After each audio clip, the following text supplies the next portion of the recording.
亲爱的朋友们，欢迎来到微光夜读。熬夜加班3天，中午趴在办公桌休息时，老板刚回国的女儿一脚踹在我桌子上。公司都是这种员工，怪不得盈利那么少。他调大闹铃，叫醒了所有正在休息的同事。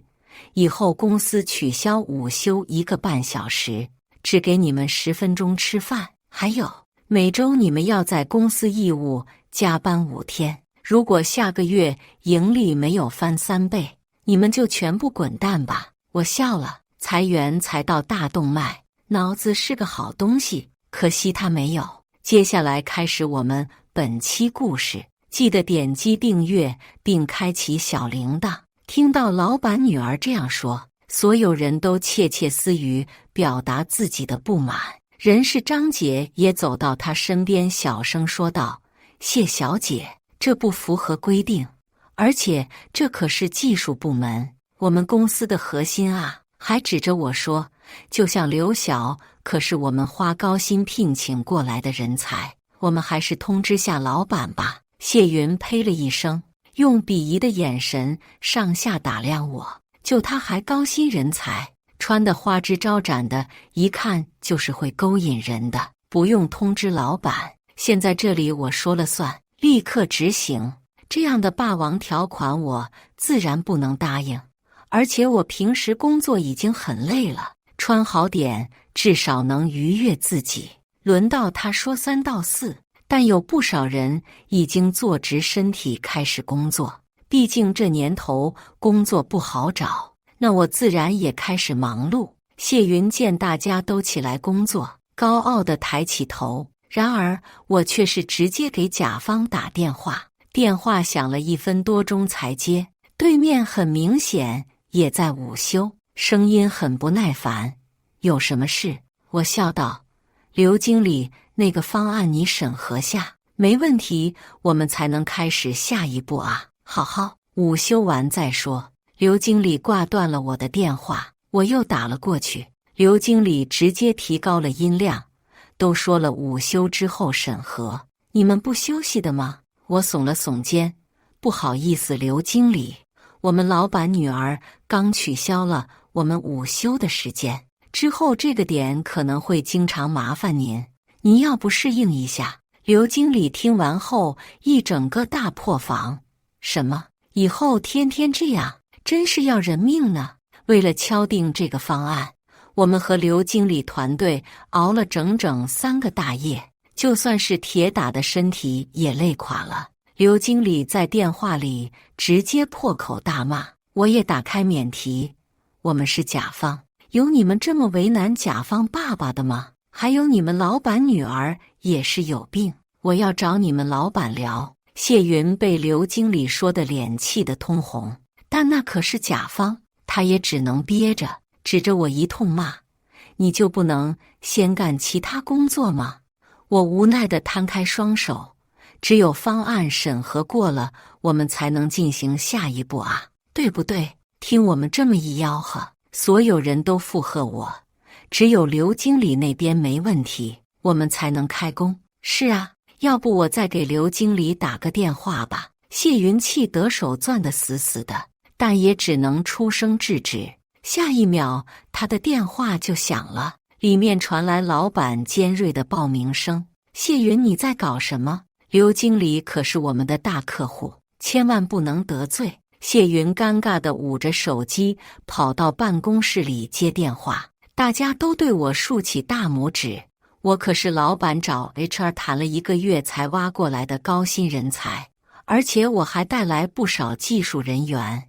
要不是我们这么努力，公司还在负债呢。就现在，公司一共有4个项目，其中有2个都是我之前的合作方知道我跳槽后特地找来的。换句话来说，把我裁了，这个公司就等着倒闭吧。上个月就听老板说要把他女儿接到公司历练历练，当时我没在意，只要我做好本职工作，老板是谁对我来说没差别。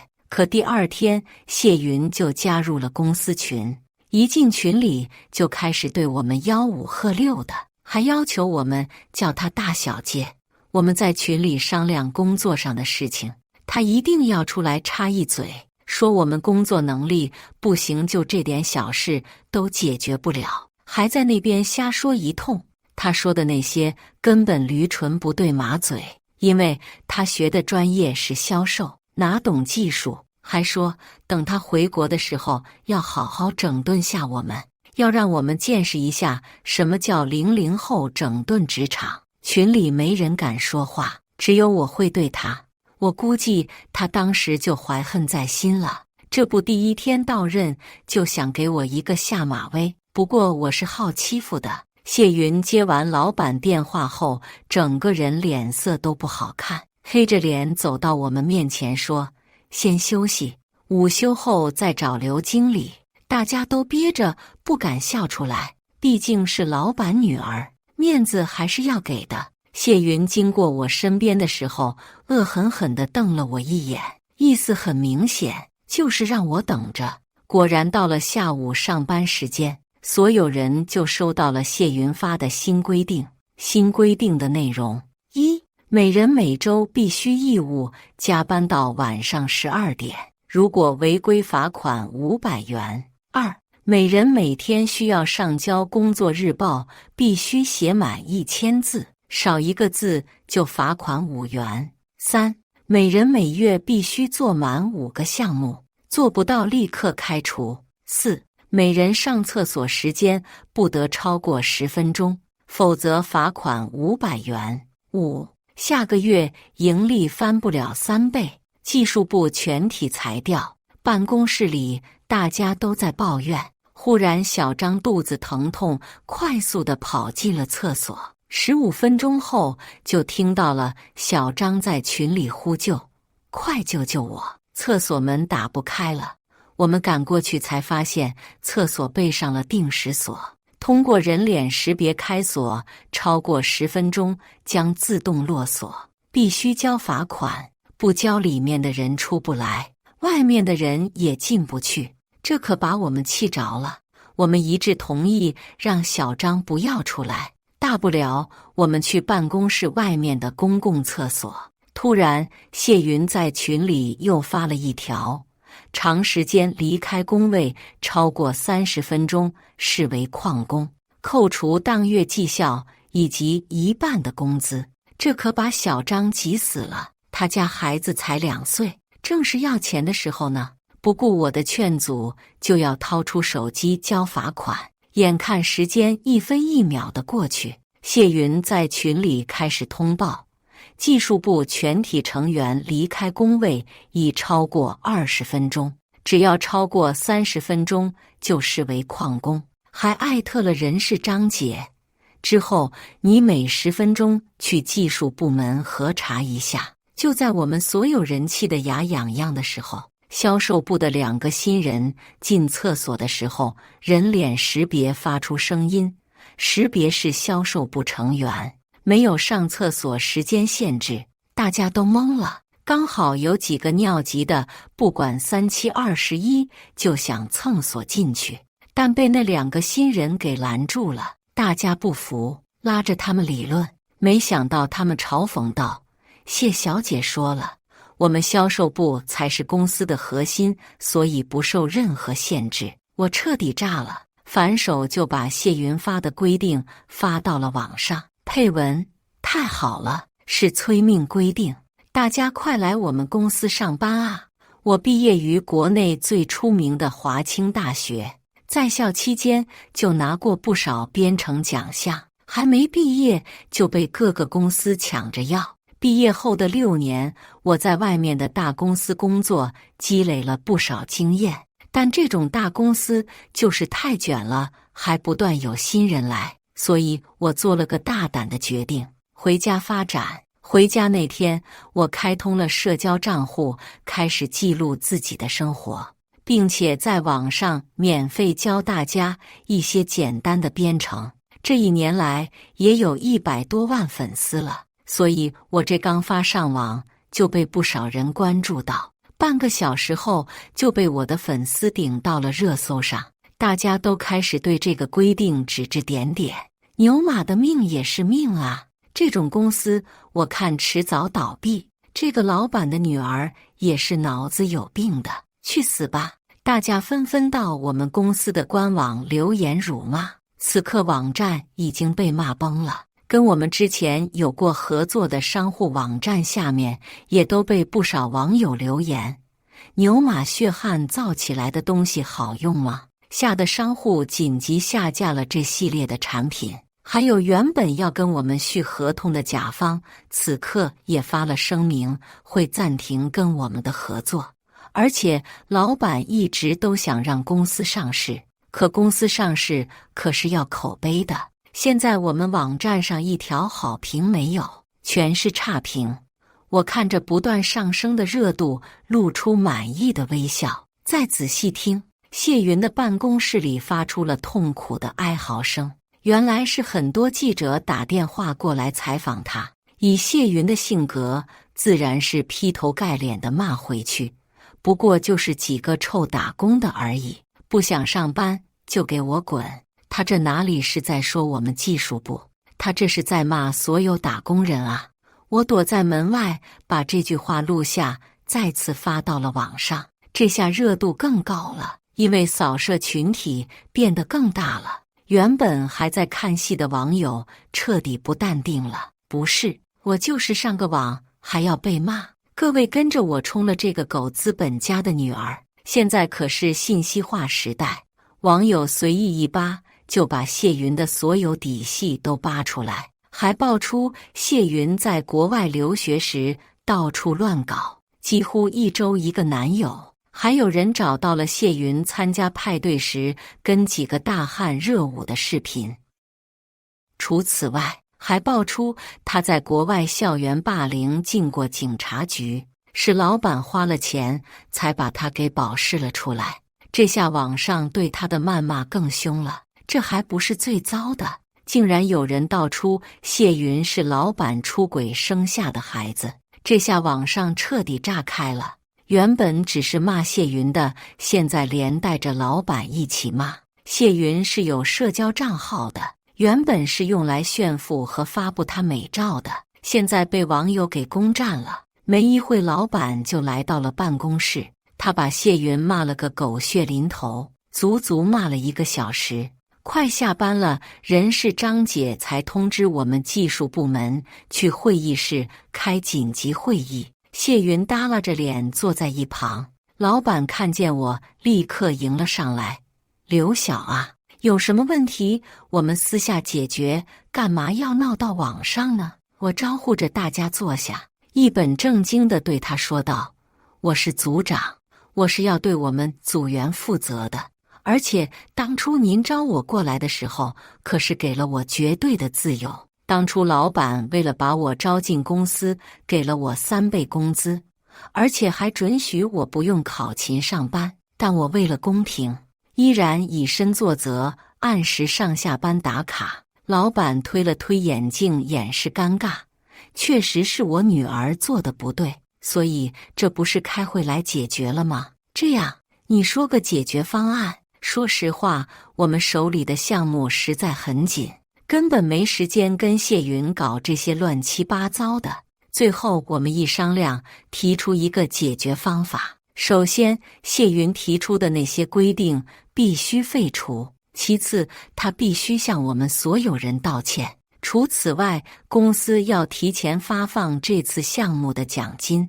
老板有些为难。既然如此，我起身就要走。反正我们技术部门都是精英，而且还年轻，不怕找不到下家。老板立刻拉住我，表示同意。谢云就当着我们所有人的面对着我们鞠躬道歉。老板也立刻让财务给我们技术部门人员一人发了3万块钱的奖金。看着钱财到账，我也遵守承诺，把最终解决方法发到了网上。但我哪里会善罢甘休，继续利用小号，继续在网上带节奏。就这样结束，我们还没原谅他呢。没办法，谢云只好对着全网直播道歉。打工人才是公司的灵魂。各位，我错了，我用小号在直播间里发，想要我们原谅就跪下。我这一发，一大波的人跟着复制粘贴，一瞬间10万人的直播间里全被跪下的评论给刷屏了。这个直播道歉的方法还是我提出的。此刻老板就站在我一旁，急得跟热锅上的蚂蚁一样，自然没注意到我正用口袋里的手机刷屏。刘晓，这可怎么办啊？不能让我女儿真跪吧？我耸了耸肩，表示没有其他办法。想要网友原谅他，只有这个办法，否则我们公司别说上市了，下个月倒闭都有可能。老板是心疼这个女儿的，但这个公司可是他的全部心血，自然不能让他倒闭。他只能命令谢云跪下。谢云双眼通红，但也毫无反抗之力，只能乖乖跪下。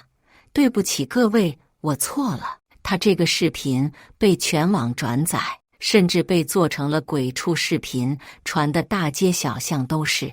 谢云连着1个月都没来公司，小样，就这点本事还想跟我斗？我们也过了1个月安稳的日子。可1个月后，谢云穿着大红色的西装高调回来，身边还站着一个男人。没有谢云捣乱的这1个月，我们手里的项目平稳推进了一大半，好多项目都能运行了。尤其是其中我们最看好的陪护机器人，都已经可以开始做基本的动作了。就在我们讨论接下来的方案的时候，谢云牵着她男朋友的手来到了我们办公室，给各位介绍一下。这是威廉，以后就是你们技术2组的组长了，各位欢迎。威廉走上前，摘下墨镜，绅士地给我们鞠了一躬，之后还请多多指教。虽然我在国外镀过金，能力肯定比你们高不少，但我还是希望你们能以普通人的眼光看待我。此刻全体白眼，装货。小张举起手问道：我们技术部什么时候有2组了？谢云笑笑回复道：从今天开始就有了。我宣布技术部8个人员平均分配到2个组长手下，1个月后进行评比，只能留下1个组。所有人都倒吸一口凉气，看着我。这个谢云变聪明了啊，不利用那些乱七八糟的规则，而是直接从内部瓦解我们。不过这个威廉怎么那么眼熟？我想起来了，他就是当年在大学跟我表白的那个学弟，而且在编程大赛的第1轮上就被我淘汰了。我记得那会他叫张大壮啊。威廉认出我后显然一愣，但很快恢复了正常。然而他的眼神里多出了几分恨意。好了，这个公司又多一个想搞死我的人，但我才不怕呢。谢云想让大家自愿选出4个人跟威廉，但大家都不愿意跟他，因为我带他们这1年不仅福利好，而且批假也特别爽快。我立刻就联系了老板，可老板抱着小蜜去马尔代夫度假了。在电话里，他就一直在跟我打马虎眼。威廉人家可是在国外留学的，我把这种人才招进来也是为你分担啊，你手里的项目也都让他参与，这样你也轻松啊。我算是明白老板的意图了，不就是想威廉把我手里的项目全都接手过去后，就把我给开了吗？谢云见我跟老板告状没有用，扬起了得意的微笑。最后他想出一个主意，那就是抽签。大家都不情不愿地抽了签，最后2组可算分好了。威廉大摇大摆地带着他4个员工去了会议室开会，还把窗帘都拉了下来，搞得我好像会偷听一样。我转头就跟之前联系我的猎头发信息：叶姐，上次要挖我的恒星集团，你帮我约一下，我现在很感兴趣。叶姐立马回复：你终于想通了，我马上联系。经过谢云这件事后，我算是想通了，人有的时候真是身不由己。我想在这个小公司里摆烂，但还总有人会来妨碍我。那就趁我还年轻，继续加入内卷的大厂。恒星是本市最大的集团，它的机器人产业是在全国排得上号的，它的技术部门可都是精英。去了那边能赚多少，全靠自己的能耐。晚上叶姐就回复了我给你约了明天的午饭，你好好表现。收到。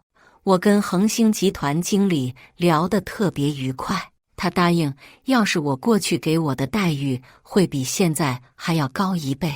我虽然很开心，但我有一个条件，就是要带着现在整个技术部门过去。经理有些为难，但我给他看了技术部门各个成员的经历，这些人都是我到任后精挑细选出来的。就像小张，虽然已经是宝妈，但从来没有因为带孩子而耽误工作，而且是我们当中最细心的。经理答应我回去考虑下。第二天上班的时候，经理回复我可以，但他还是强调道，恒星是个竞争特别大的地方，进来后能待多久就看他们的本事了。我将这件事发到了群里，但我也不强求大家，让每个人出于自己的情况考虑。但很快大家都回复愿意跟我走，要是继续待在这个公司，也会被谢云给整死的，还不如走呢。同意。看着大家这样团结，我非常开心，但可不是现在就走，我要让谢云他们自食其果。自从分组后，威廉便开始带着组员接触我这边的项目，私底下他也开始讨好手底下的组员。除此外，我每次见客户，威廉和谢云都要跟着。我这正跟客户谈话呢，谢云就插嘴进来。威廉可是从国外回来的，他的能力不比刘晓差，刘晓能做的他都能做，把客户搞得云里雾里的。我也只是笑笑不说话。以前拉客户我都是特别积极的，现在我都爱理不理，所以这半个月来没有接到什么新单子。我们一直在做之前的项目，这可让老板对威廉不满了，在电话里把威廉和谢云狠狠地说了一顿。可1周后，威廉还真拉回来2个大客户，谢云对着他又亲又抱，不愧是我男朋友，看来你顶替刘晓是迟早的事。我们几个人笑笑不语，因为我们知道威廉这2单生意都是靠肉体换回来的。这些天他手底下的组员表面上对他投诚，实际上一直在跟我汇报工作。我们打工人要是再不帮打工人，那谁还会帮助我们呢？但威廉对他那几个组员还是存着戒心的，所以很多跟客户见面的活动就没带他们。但只要知道地点，我想知道包厢里发生什么，难道还是难事？我借口出去开会，偷偷跟着威廉，拍下了不少大尺度照片，我都存着，等时机到了一块打他们脸。自从接了单子后，威廉和谢云的气焰在公司更足了。谢云重新开始了对我们的整顿，但这次是从小细节入手，不管前天加班到多晚，第二天迟到1分钟都算迟到，罚款500元，而且每半个小时就巡视办公室，但凡桌上有一张废纸，罚款200元。短短1周，我们技术部就交了上万元的罚款。我去找谢云理论，但他直接拿出员工手册，上面明确写着员工不得迟到，以及必须保持工位干净。你们当初可是在入职须知上签字确认的，怎么这么快就忘记了？除此外，威廉还做出一套新的周期系统，给我们每个环节定制了时间，如果不按时完成，直接扣工资。比如8小时才可以完成的编程，他给我们制定6小时，搞得我们每天都没有时间上厕所，而且最近谢云带着销售部的大长腿姐妹在直播间里大跳热舞，宣传我们的陪护机器人。这个项目不仅公司看好，而且市里也非常看好。如果我们能做好，那就真的超越恒星集团了。因为谢云这波操作，陪护机器人受到广泛关注，也收到了不少订单。谢云在我面前趾高气扬地说道：“我就说销售才是最重要的，就算是个半成品，我也能卖出上万单。”我只是哦了一声，因为这个陪护机器人现在就是个花架子。换句话来说，只要再加一个功能，系统就会直接瘫痪。1个月时间到了，我这组并没有拉到新项目，胜利者自然就是威廉那组。下班前，我在办公室门外听到老板和谢云的对话。刘晓毕竟是高技术人才，要不把他留下，把陪护机器人这个系统给完善好了再走。谢云则反驳道：“反正这个系统已经差不多了，尾子就让威廉收就好了。难道你还想发项目奖金给刘晓啊？”我当初进公司的时候，老板为了招揽，就跟我说了，如果做成陪护机器人这个项目，至少给我50万的奖金。老板大腿一拍：“这可不行，你确定威廉能够全部接手？”谢云拍着胸脯保证：“那当然，而且威廉这1个月都拉了好几个单子了。”老板显然同意了。第2天，我们5个人就被叫到了办公室。谢云把裁员书递给了我们，等会去人事那边结工资吧。他还特地对我说：“刘晓啊，我要是你就找个男人嫁了，像你这种女的肯定比不过男技术员的，哪里像我们销售什么年纪都能干。”我懒得理他，只是问道：“那陪护机器人到时候正式发布的时候会有我的名字吗？”谢云像是听了一个天大的笑话：“刘晓，你做梦呢吧？你都离职了，有你什么事？而且现在的程序都是威廉写的，到时候肯定就写威廉一个人的名字。好笑，威廉不过就是复制粘贴我之前的程序而已。”我故意装作思考的样子，谢云立马就警觉了：“你不会是想讨功劳吧？”立刻就用电脑打出一个声明，上面明确写着：“经核查，刘晓从未参与过陪护机器人这一项目。”他把笔递给我说道：“你要是不签，我就随便找个理由把威廉手下的4个组员开掉，毕竟曾经都是你的人，你不会这么绝情吧？”谢云还真是一个狠人啊！好，我签。据说谢云还给他圈子里的熟人打招呼，不要让别家公司招聘我。哼，真幼稚。离开公司后，我并没有急着去恒星集团报道，而是带着组员们出去游玩了一番。这也是我毕业之后第1次旅行。闲暇时间，我打开手机，就看到公司开了发布会。谢云在发布会上隆重介绍了陪护机器人，还强调这个项目是由威廉完成。除此外，实物还会在下个月企业投资会上显示，到时候来的都是各个大公司，如果能拿到大投资，上市不是问题。反过来，要是出了问题，那也就成了行业内的笑话。在休息够了后，我们集体去了恒星集团报道，并且带去了新的方案——看护机器人。无论是功能还是构思，都比陪护机器人更上一个档次。恒星集团非常看好，很快就做好3D，将会在投资会上发布。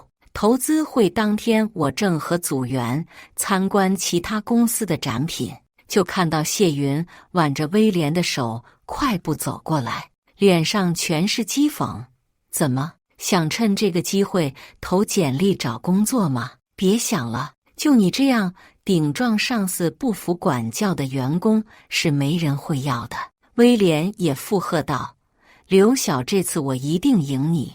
我皱起眉头，这俩人脑子有病吧？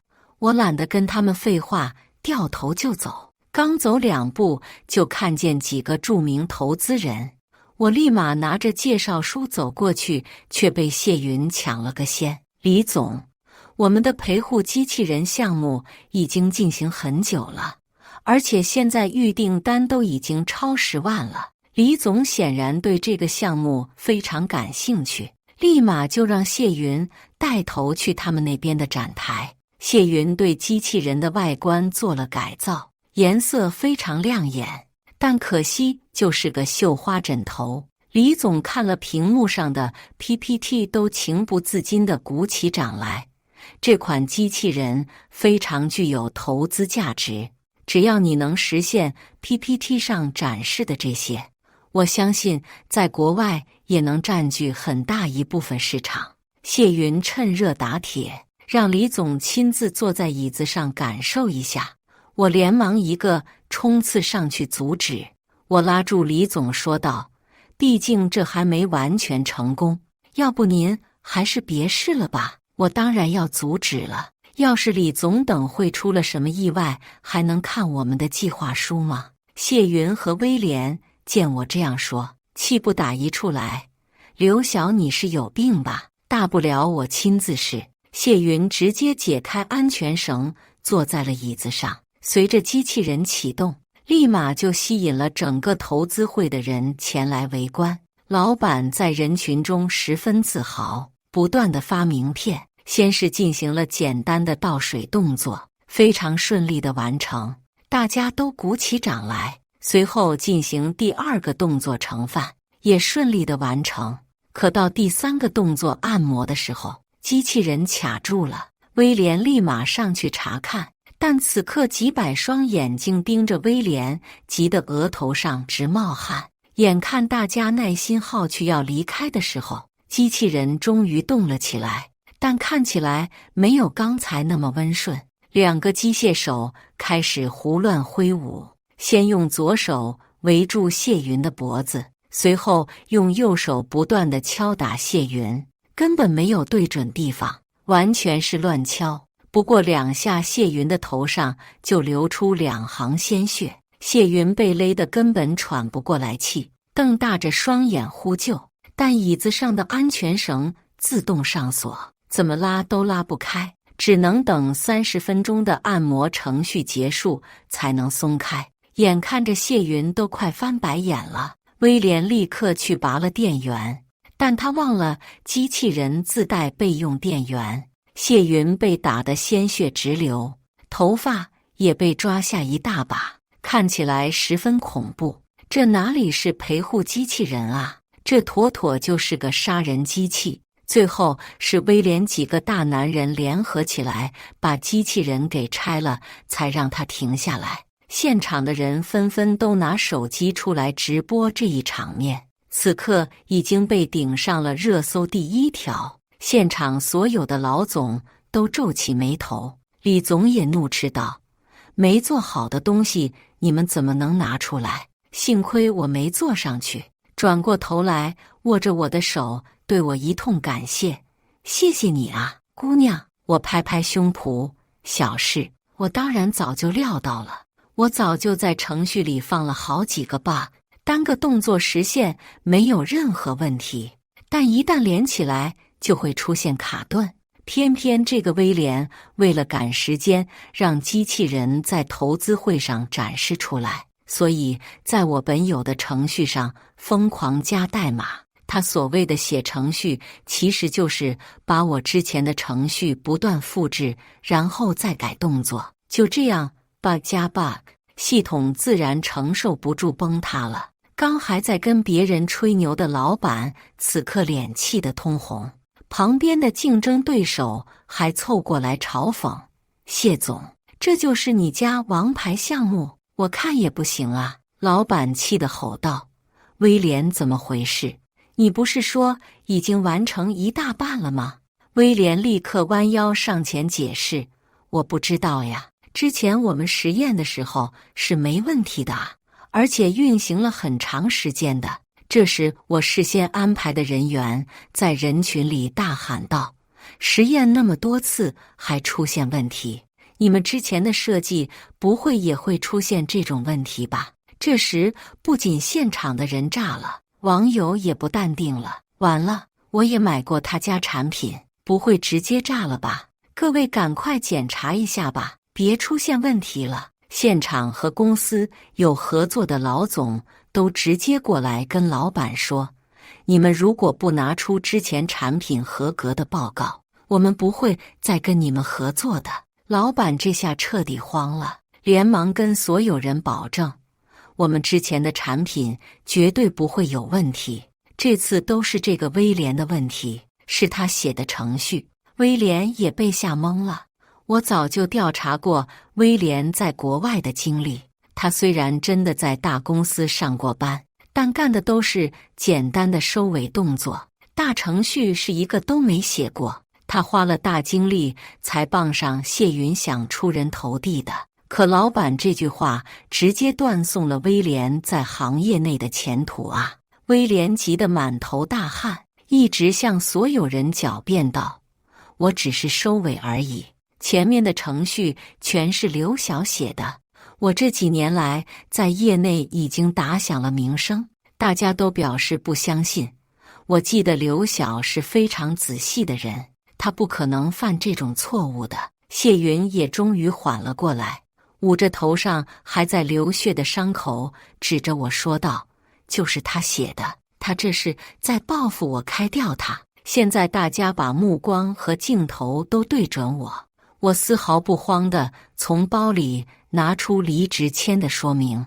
各位，谢云早就已经查过了，我丝毫没有参与过这个项目啊，这上面可有谢云小姐盖的公章啊，而且所有操作日志我全部删除了，他们不可能找到我放 bug 证据的。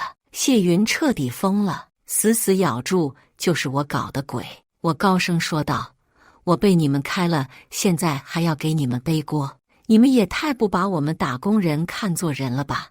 我这么一喊，立刻引起全场的讨论，包括看直播的网友也都站在我这边。威廉气得抓心挠肝，抓住一个组员，恶狠狠地问道：你是一直跟着刘晓的，你告诉大家这个程序是不是刘晓写的？小张一脸无辜：啊，这不是你写的吗？而且我之前可是提醒过您有吧？是您说没关系，先骗过这些老总再说的。其他3个组员也站出来，纷纷点头。好了，这下彻底实锤了。李总看着这个场景，脸色十分难看。老板还想拉着李总解释，但李总直接摆手：你们太不负责任了，别说这次了，之后我也不会跟你们合作的。我趁此机会把计划书递给了李总，还带李总去看了我们做的3D。看完后，李总表示十分感兴趣，但还是害怕会出现刚才的景象。我竖起手保证，给我们足够的时间，一定能做到让你们满意。而且我们还做了模拟系统。几个老总看得直竖大拇指。我转过头，才看到震惊的谢云，他颤抖着嘴唇说：你进了恒信，我不是在行业内封杀你了吗？招我进来的李经理冷笑一声：我看到你发朋友圈了，但抱歉，没有任何威慑力。我忍不住了，扑哧一声笑了出来。谢云一直都被老板捧在手心里，所以养了一身大小姐的臭毛病。他不会真的以为一个朋友圈就可以封杀在一个圈子里有名声的我吧？太痴心妄想了。周围的老总们都围上来，对我竖起大拇指。早就听说刘晓能力非凡，看来我们之后都要跟恒星合作了。谢云在一旁气得痒痒，忽然他大吼道：你们知道他这些年的名声是怎么出来的吗？都是睡出来的。说着就在大屏幕上放出了我跟客户的亲密照，因为角度刁钻，还真像我们在接吻。这个谢云果然有后招。我说呢，每次跟我出去见客户，他总是鬼鬼祟祟的在拍什么。谢云对着恒星集团老板娘说道：“总裁夫人，让这种会勾引人的员工在你老公手底下任职，你难道不害怕吗？说不定哪天就跑上总裁的床呢。这场投资会让谢氏丢了个大脸。”现在谢云已经破罐子破摔，非要拉我下水了。威廉也站了出来，将我们的聊天断章取义放在了大屏幕上，还真就像是我在死缠烂打的追他。我是谢云的男朋友，整个公司都知道。这种勾引人的女员工，你们敢招吗？谢云和威廉的举证让现场又开始议论起来。毕竟现在是信息化时代，牵一发而动全身。前段时间我和谢云的事情就是很好的例子。如果一个员工行为不端，那么最先受到关注的就是公司。按照大家的想法，没品的人根本不配拿这么高的工资。可没品的不是我啊！恒星集团的总裁和总裁夫人看着我不语，显然是在思考。说实话不意外，这年头还得靠自己。我笑笑道：“这些东西都可以造假的，但我却有几段真的不能再真的视频了。”我通过大屏将威廉和几个老板在包厢里大尺度的视频给放了出来。最关键的是，对象不只是女生，还有男的。我贴心的给他们做了马赛克处理。但从音频里可以听到，只要你把投资给我，我今晚包你们满意。这下全场震惊，原本血已经止住的谢云被气得鼻孔再次喷血。你个天杀的，男女通吃啊！威廉则狡辩道我这个视频是假的，但现场参加的 PS 精英一大堆，他们一眼就可以看出这个视频绝对是真的。威廉被谢云追得满场乱跑，老板则捂着脸坐在台阶上痛哭。谢氏彻底沦为了笑话。原本这种投资会外圈人是不会关注的，但谢云他们足足在网上挂了一周，现在根本没人找谢氏合作。威廉手下的员工也集体离职来投奔我，因为我们已经合作1年多，所以特别融洽。第二天就组成了团队，继续做看护机器人这个项目。而此刻的谢氏只剩一个前台了。据前台所说，威廉被老板告上了法庭，谢云则是被老板狠狠打断了一条腿。半年过去了，我们的机器人初见雏形，立马召开了发布会，业内对我们特别看好，公司也给我们所有人涨了工资。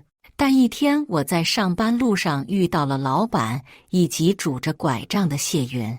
谢云已经没了当初第一次见面的气焰，这次腰弯得特别低。老板也是满脸的谄媚：“刘晓，只要你能带着团队重新回我们公司，我愿意给你开现在5倍的工资。”谢云也在一旁直点头：“刘姐，之前是我错了，你就原谅我吧。”我挑了挑眉说道：“我现在的工资可是15万1个月哦，按照谢老板说的5倍，那可是75万。行业顶级程序员都没达到这个工资。”谢总显然在犹豫，但还是咬咬牙说道：“就75万。”我意味深长地哦了一声，然后踩着油门扬长而去。后视镜里两人一脸苦相。我要再回去，那还真是脑子有病。谢老板的公司依然在艰难运行着，但实在是招不到什么人才，可以说是入不敷出。没过多久，谢氏就倒闭了，而威廉也被谢老板以损害公司财物告上了法庭，最后被判了3年有期徒刑。谢老板只能重操旧业卖烧烤，谢云则是去做了销售。谢老板就是靠卖烧烤攒够开公司的本钱的，要不是这么一出，说实话，他的人生真还挺励志的。但是他忘了来时路，就连当初的手艺也忘得差不多了，所以他的烧烤摊特别冷清。谢云虽说学的就是销售，但实在是改不了大小姐脾气，处处得罪人。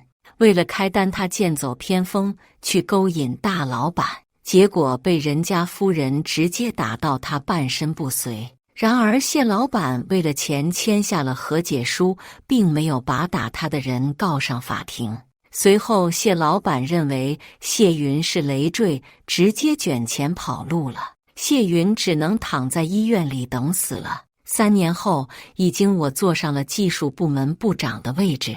这时再次听说了谢老板的消息，原来他跑到外地开公司，结果又赔了个底朝天。现在正在被追债的人世界追，像他这种不懂得珍惜人才的老板，能干成什么大事呢？但已经与我无关了，我只过好自己的人生，稳步前进。感谢大家的观看，本期故事精彩吗？欢迎大家在下方评论区吐槽。如果你喜欢这类故事，记得点击订阅微光夜读，并分享给更多的人，这会对我帮助很大。再次感谢大家的观看。